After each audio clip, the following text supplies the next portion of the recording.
गुरुदेव भगवान की जय। श्री मौनी बाबा भगवान की जय। शिवोहम शिवोहम शिवोहम। आगे की कथा सुने। कुलदानंद ब्रह्मचारी ने अपनी डायरी में कई रहस्यमय साधना प्रसंग की चर्चा की है। ऐसी एक चर्चा उनके जीवन के एक कालखंड की है जब वह गहरे साधना संघर्ष से गुजर रहे थे। काम वासना का प्रबल वेग उनके अंतःकरण में रह रहकर उद्वेग करता था। समझ में नहीं आता था क्या करें, कैसे निपटें।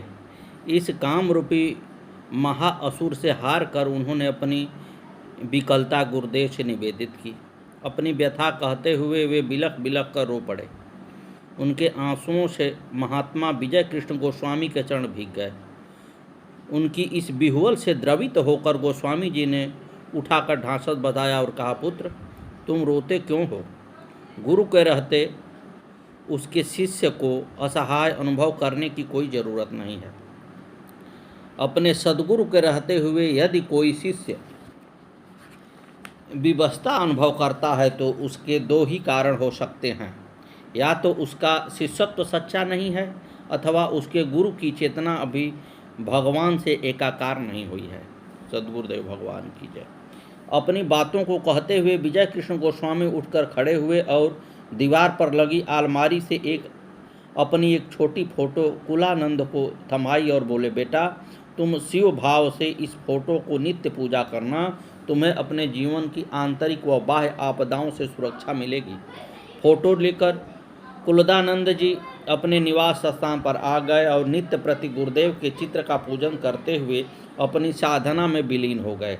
साधना काल में ध्यान के पलों में एक दिन उन्हें अंतर्दर्शन हुआ कि सुषुम्ना नाड़ी में अपनी चेतना के एक अंश को प्रविष्ट कर गुरुदेव उनकी चेतना को ऊपर उठा रहे हैं।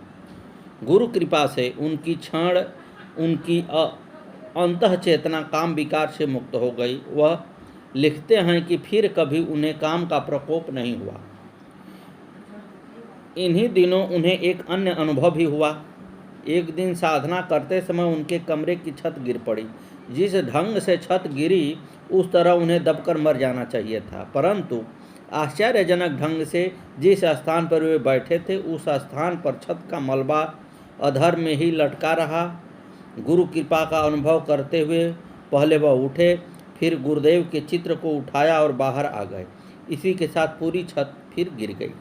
साथ ही ध्यान आया उन्हें गुरुदेव का कथन जो उन्होंने फोटो देते हुए कहा था कि पुत्र मेरा यह चित्र तुम्हें आंतरिक व बाह्य विपत्तियों से बचाएगा, और सचमुच ऐसा ही हुआ।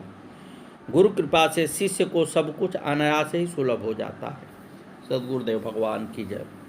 गुरु गीता के गुरु तत्व की अनुभूति समाई है। सद्गुरु भक्तों के लिए सहज सुलभ यह अनुभूति बुद्धि प्रवण जनों के लिए यह दुर्लभ है। ऐसे लोग अपनी तर्क बुद्धि से देहधारी गुरु सत्ता को सामान्य मानव समझने की भूल करते रहते हैं। वे सोचते हैं हमारी ही तरह दिखने वाला यह व्यक्ति इससे इतना अलग और असाधारण किस भांति हो सकता है। जो ठीक हमारी तरह खाता पीता सोता है वह भला किस तरह ईश्वरीय तत्व की सघन प्रतिमूर्ति हो सकता है। अनेकों शंकाएं कुशंकाएं उनके मन अंतःकरण को घेरे रहती हैं। अनगिनत संदेह भ्रम उन्हें परेशान करते रहते हैं। मूढ़ताओं का यह कुहासा इतना गहरा होता है कि सूर्य की भांति प्रकाशित सद्गुरु चेतना उन्हें नजर ही नहीं आती। अपनी तर्क प्रवण बुद्धि में उलझकर वे यह भूल जाते हैं कि गुरुदेव तो तर्क से अतीत हैं। वे महामहेश्वर गुरुदेव बुद्धिगम्य नहीं भावगम्य हैं। उन भावगम्य भगवान को तर्क से नहीं श्रद्धा से समझा जा सकता है। उन्हें नमन एवं समर्पण से ही इस सत्य का बोध होता है कि वे कौन हैं। गुरु भक्ति कथा की पिछली पंक्ति में इसी तत्व का अनुभूति कराने की चेष्टा की गई है। इसमें यह ज्ञान कराया गया है कि गुरुदेव ब्रह्मीय चेतना में से सर्वथा अभिन्न होने के कारण इस जगत के परम स्रोत हैं। यह जगत भी उन्हीं का विराट रूप है। वे एक साथ महाबीज भी हैं और महावट भी हैं। ऊपरी तौर पर हर कहीं सब कहीं कितना भी भेद क्यों न दिखाई दे, पर गुरुदेव की परम पावन चेतना सभी कुछ अभिन्न और अभेद्य है। उनके चरण कमलों के आश्रय पाने से शिष्य के सभी दुख द्वंद्व और तापों का निवारण हो जाता है। उनका प्रभाव और प्रताप कुछ ऐसा है कि महारुद्र यदि क्रुद्ध हो जाए तो गुरु कृपा से शिष्य का त्राण हो जाता है, परंतु सद्गुरु के रुष्ट होने से स्वयं महारुद्र भी रक्षा नहीं कर पाते। सद्गुरु चरण युगल शिव शक्ति का ही रूप है। उनकी बार बार वंदना करने से शिष्य का सब भांति कल्याण होता है। गुरु नमन की यह महिमा गुरु तत्व के विस्तार की ही भांति असीम और अनंत है।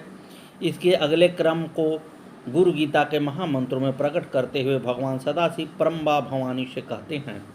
गुकारं च गुणातीतं रुकारं रूपवर्जितं गुणातीतं स्वरूपं च द्योदद्याद सह गुरुस्मृतः अत्रिनेत्रं सर्वसाक्षी अचतुर्बाहुरच्युतः अचतुर्वदनो ब्रह्मं श्रीगुरुकथितं प्रियः अयं मायाञ्जलिबद्धो दयासागरवृद्धेः यदनुग्रहतो जन्तु सूत्रं संसारमुक्तिभाक् श्रीगुरो परं रूपं विवेकं चक्षुषोऽमृतं मंदभाग्यश्च पश्यन्ति अंधा सूर्योदयो यथा श्रीनाथचरण द्वन्द्वं यस्यां दिशि विराजते तस्या दिशे नमस्कुर्यात् भक्तां प्रतिदिने प्रिये। सद्गुरुदेव भगवान की जय। गुरु तत्व की अनुभूति कराने वाले इन महामंत्रों में आध्यात्मिक जीवन का निष्कर्ष प्रकट है। भगवान महेश्वर की वाणी शिष्यों के समक्ष इस सत्य को उजागर करती है कि गुरुदेव साकार होते हुए भी निराकार हैं। गुरु शब्द का पहला अक्षर गु इस सत्य का बोध कराता है कि त्रिगुणमय कलेवर को धारण करने वाले गुरुदेव सर्वथा गुणातीत हैं। दूसरे अक्षर रू से यह सत्य निहित है कि शिष्यों के लिए रूप वाले होते हुए भी गुरुदेव भगवान रूपातीत हैं, यानी कि गुरुवर की चेतना वास्तव में निर्गुण और निराकार है। शिष्य को आत्म स्वरूप प्रदान करने वाले गुरुदेव की महिमा अनंत है। भगवान सदाशिव के वचन हैं कि तीनों आँखों वाले न होने पर भी गुरुदेव साक्षात शिव हैं, चार भुजाएं न होने पर भी वे सर्वव्यापी विष्णु हैं, चार मुख न होने पर भी वे सृष्टिकर्ता ब्रह्मा हैं। ऐसे दया सागर गुरुदेव को मैं हाथ जोड़कर प्रणाम करता हूँ। उनकी कृपा से ही जीवों को भेद बुद्धि वाले संसार से मुक्ति मिलती है। श्री सद्गुरु का यह परम रूप उनसे विवेक चक्षु मिलने पर ही दृश्य होता है, तभी उनके अमृत तुल्य रूप का स्पर्श मिलता है। इसके अभाव में जिस तरह अंधा व्यक्ति सूर्योदय के दृश्य को नहीं देख पाता, उस परम अस्थायी सद्गुरु के चरण द्वंद्व जिस दिशा में भी विराजते हैं, उस दिशा में प्रतिदिन नमस्कार करने से शिष्यों का भक्तों पर परम कल्याण होता है। सद्गुरुदेव भगवान की जय। गुरु गीता में वर्णित यह गुरु तत्व बुद्धि गम्य ही नहीं, साधन गम्य व भक्ति गम्य भी है। जिनकी अंतः चेतना से भक्ति का स्वाद चखा है, जो ध्यान की गहराई में अनंतलीन हुए हैं, उन्हें यह सत्य सहज ही समझ में आ जाता है। इस तथ्य को श्री रामकृष्ण देव के शिष्य लाटू महाराज स्वामी उद्भुदानंद के उदाहरण से समझा जा सकता है। श्री ठाकुर एवं उनके शिष्य समुदाय की जीवन कथा को पढ़ने वाले सभी जानते हैं कि लाटू महाराज अनपढ़ ही थे। गुरु भक्ति ही उनकी साधना थी। भक्त समुदाय में बहुप्रचलित श्री रामकृष्ण देव की समाधि लीन फोटो जब बनकर आई तो श्री ठाकुर ने स्वयं उसे प्रणाम किया। लाटू महाराज बोले, ठाकुर यह क्या, अपनी ही फोटो को प्रणाम।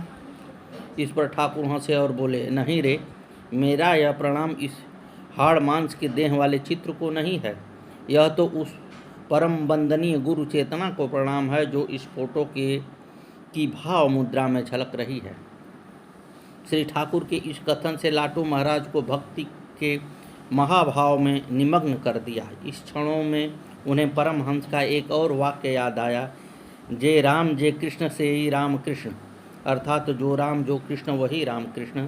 पर इस सब बातों का अनुभव कैसे किया जाए, इस जिज्ञासा के समाधान में श्री ठाकुर ने कहा, भक्ति से ज्ञान से इसी से तेरा सब कुछ हो जाएगा।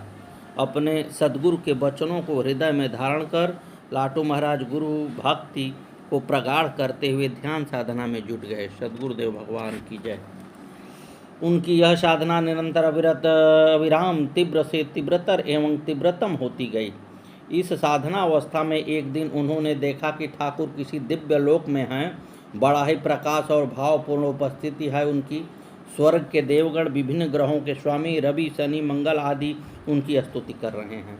ध्यान के इसी क्षणों में लाटू महाराज ने देखा कि श्री ठाकुर की परा चेतना ही विष्णु, ब्रह्मा एवं शिव में समाई है।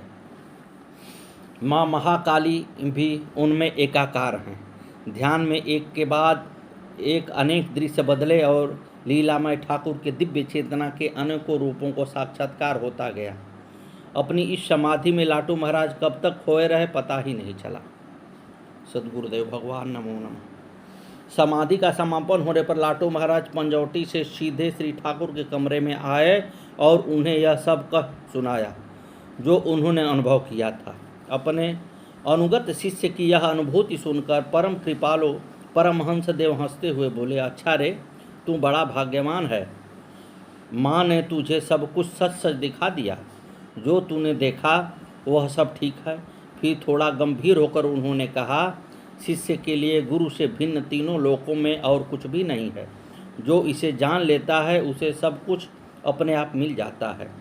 श्री ठाकुर के ये वचन प्रत्येक शिष्य के लिए महामंत्र हैं। सद्गुरुदेव भगवान की जय। श्री मौनी बाबा भगवान नमो नमः। आगे की कथा का